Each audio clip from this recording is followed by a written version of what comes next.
বার্ষিকী এবং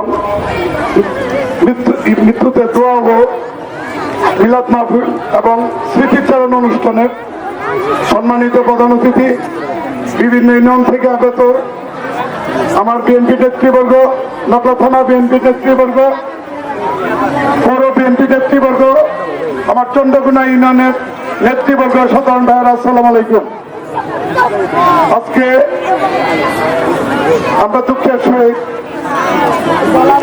বলতে হচ্ছে আমাদের চন্দ্রগুনা একটা দুর্ঘটনার জন্য আমাদের চন্দ্রগুনা ইউনিয়ন সভাপতি উনি চিকিৎসাধীন আছেন।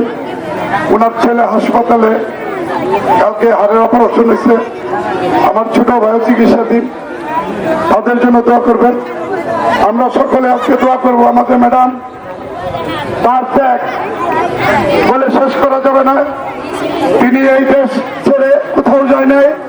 তার এই রাজনীতি জীবনে তার এক সন্তান তার চোখের সামনে মারা গেছে, মায়ের কাঁধে সন্তানের লাশ। আরেক ছেলে প্রবাস জীবন, তাকেও ফখরুদ্দিন মঈনুদ্দিন আমলে তাদের অত্যাচার করে তার মেরুদণ্ড হাড্ডি ভেঙে দিয়েছিল। আমাদের প্রিয় নেতা, ভবিষ্যৎ রাষ্ট্রনায়ক জনাব তারেক রহমান আমাদের মাঝে গত 25 তারিখ ফিরে আসছেন এবং উনি আসার পর আমাদের মমতা মহিমা উনি ইন্তেকাল করেছেন। উনাকে অনেক অত্যাচার করেছেন। ওনার কিন্তু 2 সন্তান না, উনি বলতে সারা বাংলাদেশে জনগণই আমার সন্তান। উনি কিন্তু বিলাসিতা জীবন পালন করতে পারতেন।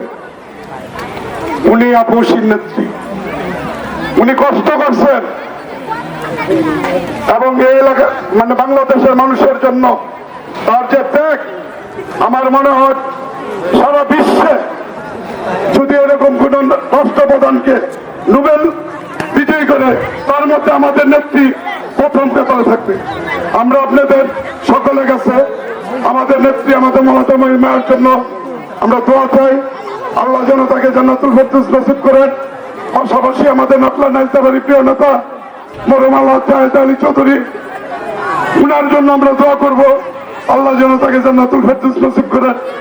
আমাদের নেতা ফাহিম চৌধুরী, তার জন্য দোয়া করব, তাকে যেন আল্লাহ সুস্থ রাখেন। আপনারা বিভিন্ন ইউনিয়ন থেকে এবং নকলা থেকে যারা আজকে আমাদের অনুষ্ঠানে আসছেন, আমরা চন্দ্রগুনা ইউনিয়ন বিএনপির পক্ষ থেকে আপনাদের কৃতজ্ঞতা জানাই এবং শুভেচ্ছা জানাই। সবাই ভালো থাকবেন। আসসালামু আলাইকুম।